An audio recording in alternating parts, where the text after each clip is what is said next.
One of the main influences on the work that I do was Frank Farrelly, who created a whole approach called provocative therapy.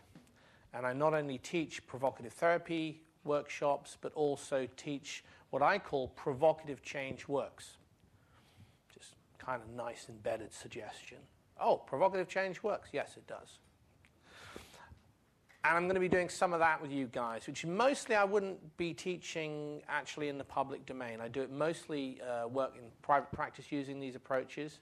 But part of this weekend is to really showcase what we do and how we do it to give other people greater awareness.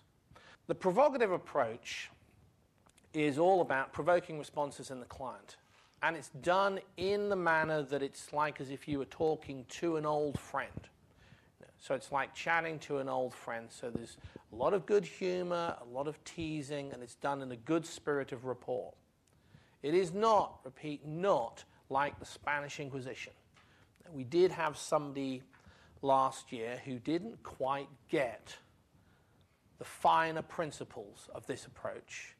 And on the Sunday, I had to do team talk to the group, which was really only to him, because he thought that it was about just insulting people.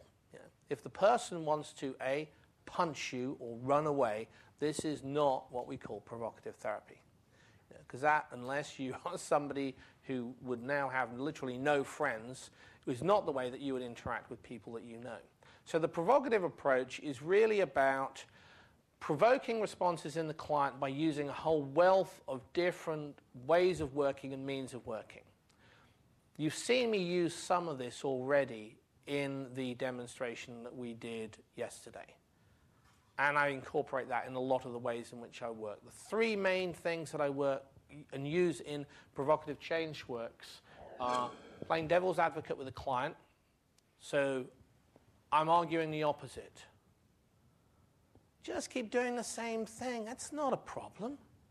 You need to do more of it. Think more of it, feel more of it, do more of it. You're not thinking about this in as good a way as it could be. You need to do more, not less. Hypnotizing the client.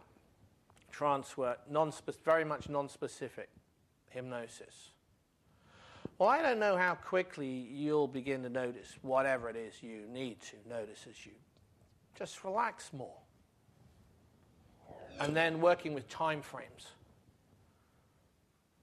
As you are listening back to this on CD now, you've already begun to notice what it is that you highlighted in the first 20 minutes. So that phrase that used to create a different set of responses now is different. You notice how sometimes things just disappear.